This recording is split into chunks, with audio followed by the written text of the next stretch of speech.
Huh? Who does Dev think he is? I've given the best years of my life to this place, and he thinks he can shit it up just like that.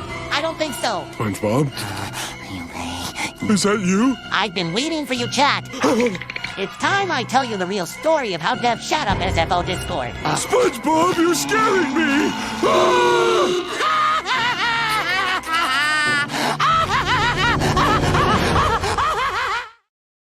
It's the morning of January 30th.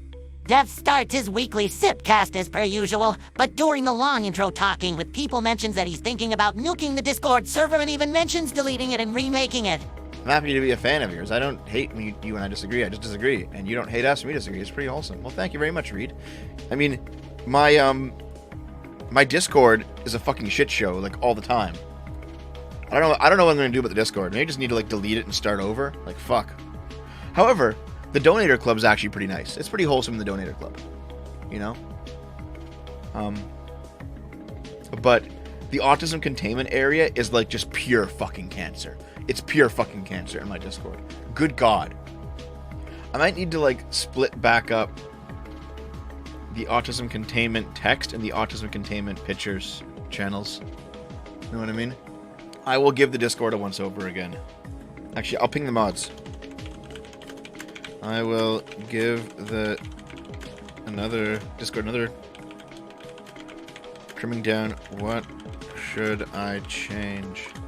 Doing it this afternoon. There we go. Okay. Mods pinged. Nuke it. Just delete the fucking Discord.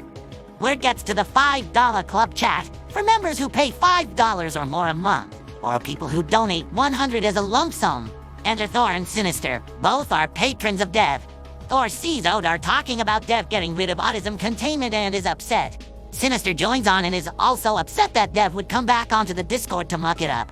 For context, Dev has not been on the Discord or involved himself with the community outside of occasional comments. He's basically non-existent as far as the Discord community is concerned. Sinister, in particular, has had beef with Dev over a few things, and at this point is considering leaving the server. Sinister and Thor's problem with Dev are simple. Dev isn't on and often changes the server against the wishes of the mod team and users. Not to mention that Dev consistently fails to meet with users in spite of promises to do so. This wouldn't be a problem if it only happened now and then, but it's been a common occurrence as of late. This has left a lot of users feeling neglected. However, thanks to his mod team, they've been able to keep a thriving community of people active on the server in spite of this. Enter King of the Retards, who likes Dev and starts talking about what Dev has been doing and tries to take a reasonable approach to everything. A small disagreement starts, and at some point in the conversation, Thor brings up Dev's obsession with trannies, although it's not relevant now, and is soon dropped. It will be very relevant later on. Eventually, Torvarin, a mod on the server, shows up to move the conversation away from the argument and get people joking and laughing again. Torvarin doesn't ban anyone, mute anyone, or wags any fingers. He states that he's there, listens to them for a bit, agrees with them, and then starts making jokes. The discussion eventually moves away from Dev and onto talking about random things. This would have been the end of it, but then, over an hour later, Dev shows up and reads chat. Dev sees the argument from an hour ago and starts confronting people over the trans issue. Several users start trying to calm Dev down and telling him he's overreacting, but he doesn't listen.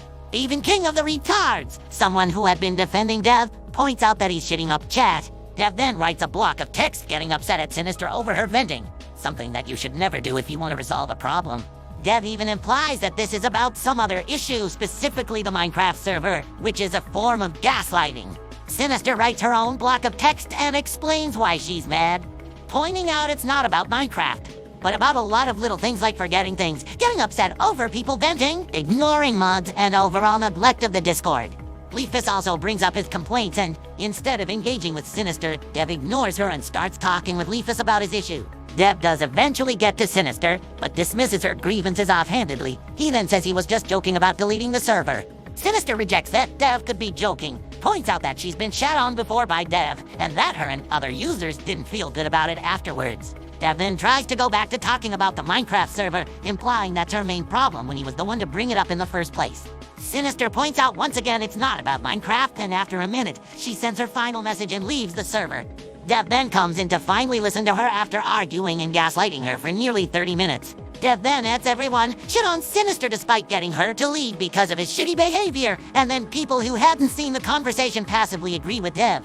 I don't know Sinister. Hell, I don't know a lot of these people because most of my time is spent chatting with the plebs in shitpost short bus. But after going through the chat, it's very clear to me that Dev owes her and many other people an apology.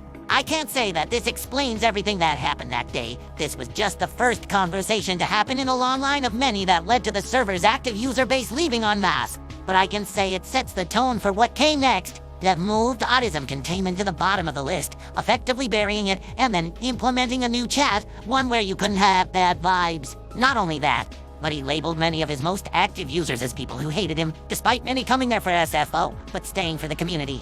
Of course, all of this is terrible, but I wouldn't say it means Dev is a terrible person. More so that he's good at some things and not others. Dev, if you're listening to this right now, please, trust your mod team. They're an incredible bunch of people, and outside only the instances I can recall did they overstep their role, and even when they did, it was quickly fixed. If you feel as though you're not being talked about a lot on the Discord, and that it's getting away from you, join them in shitpost. If this was really about the community as you say it is, then encouraging your fans to talk to one another and enjoy each other's company should be the first thing to do. Not push down the most active chat, alienate nearly 300 users, and ban anyone that makes fun of you. A compromise would be to have both chats at the top under general, keeping the rowdy chat as it is, and keeping cozy chat next to it. But we all know it's not about the community, people's ability to choose, but dictating how your community interacts. This goes against liberal principles, and is tantamount to politicians putting fines on people to discourage behavior.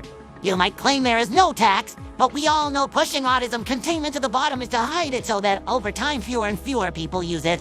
If you spent time there and interacted with people instead of ignoring it, you might understand why your most active users go there. It's a community of people who all make fun of each other and know it. Everyone gets shit on. That might seem scary to some people, toxic even, but that's an outsider perspective. Not to mention it's the same excuse many communities use to introduce leftism, which cannot stand under scrutiny and often gets pushed as non-political. When people make fun of each other, more often than not both parties are sharing the laugh. Sure, some people who can't take a joke get ridiculed, but it's not a problem with the chat. It's a problem with them. Not being able to take a joke is a death sentence in any community. I learned this in blue-collar spaces. If you can't take the joke, then you're a drag. As a Canadian, you yourself should know this. The worst thing you can be in the middle of the Canadian winter is not funny. We understand you, and I do speak on behalf of the SFL community when I say this because I've seen so many people repeat this sentiment. You're a small business owner. You're working as hard as you can. Stress is a major factor here. We all know this is coming from stress and not from a malicious place. And just speaking for me, the SFO Discord has been a stable place. When I'm feeling like shit, I go onto the old shitpost short bus to talk with people and enjoy memes. You should be proud that this community is thriving and helping so many people through tough times. I've seen many people better themselves because of this community. It's helped me out of some really dark places. When you call it cancerous, I don't see that.